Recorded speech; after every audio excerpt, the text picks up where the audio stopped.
मिरजेचा police हवालदार बनावट नोटा प्रकरणात अटकेत। बनावट नोटा प्रकरणात हवालदार इब्रार इनामदार बडतर्फ। आरोपींनी मुंबईत बनावट नोटा कोणाला दिल्या याचा तपास सुरू। संग्राम जगताप यांच्या विरोधात मुसलमानांची तक्रार। जिहादी 100% मुसलमानच असतात। संग्राम जगतापांनी केलं होतं वक्तव्य। जगताप यांच्या अडचणी वाढल्या। आयारामांमुळे नाशकात भाजपची नाचक्की। भाजपात आलेल्या मामा राजवाडेसह इतर आरोपींना अटक। सरकारवाडा गोळीबार प्रकरणी कारवाईला वेग। संजय राऊतांच्या वक्तव्यामुळे महाविकास आघाडीत कुरबुरी। राज ठाकरेंना काँग्रेस सोबत हवी आहे। राऊतांच्या गौप्यस्फोटामुळे काँग्रेस अस्वस्थ। पवार गट खुश। आमच्याबाबत इतर कुणी बोलू नये, संजय राऊत यांना मनसेनं फटकारलं। अखेर भारतीय बनावटीचा तेजस आकाशात घेणार झेप। स्वदेशी तेजस येत्या शुक्रवारी वायुदलात। यशवंत बँकेत 112 कोटींचा गैरव्यवहार। बँक गैरव्यवहार प्रकरणी गुन्हा दाखल। शेखर चरेगावकर यांच्यासह 50 जणांवर गुन्हा नोंद। महिला मुख्यमंत्र्यांची संवेदनशीलता गेली कुठे? ममता बॅनर्जी यांचे महिला अत्याचाराबाबत बेजबाबदार वक्तव्य।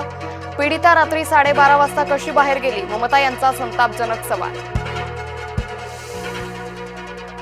अंबादास दानवे यांचा शिंदेंना चिमटा। एकनाथ शिंदेंच्या योजना डबाबंद।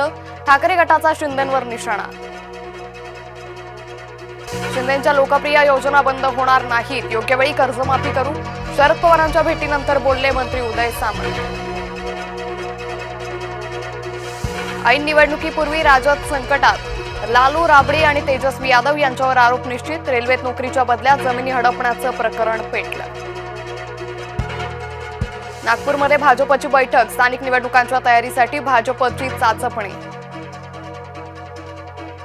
महाबोधी बुद्धविहार वादात सोबत या। केंद्रीय राज्यमंत्री आठवले यांचं प्रकाश आंबेडकरांना आवाहन। गाझा शांतता शिखर परिषदेचं भारताला निमंत्रण। पंतप्रधानांऐवजी परराष्ट्र राज्यमंत्री गाझा शांतता शिखर परिषदेत। परराष्ट्र राज्यमंत्री कीर्तिवर्धन सिंह गाझा शांतता परिषदेला। मुसलमानांसाठी भारत ही युद्धभूमी। बाबासाहेबांचे विचार आमदार पडळकरांनी मांडले। लातूर पोलीस करतायत तरी काय? सरकारी नोकरीचा आमिष दाखवून 8 व्यक्तींना सुमारे 50 लाखांचा गंडा। पी चिदंबरम यांनी इंदिरा गांधी यांची चूक दाखवली। सुवर्ण मंदिरावरील लष्करी कारवाई ही चूकच, असं वक्तव्य। एकनाथ शिंदेंच्या विरोधात ठाण्यात विरोधक आघाडी सक्रिय। ठाकरे गट आणि मनसे ठाण्यात एकत्रित। ठाणेकरांच्या प्रश्नासाठी रस्त्यावर उतरून आंदोलन।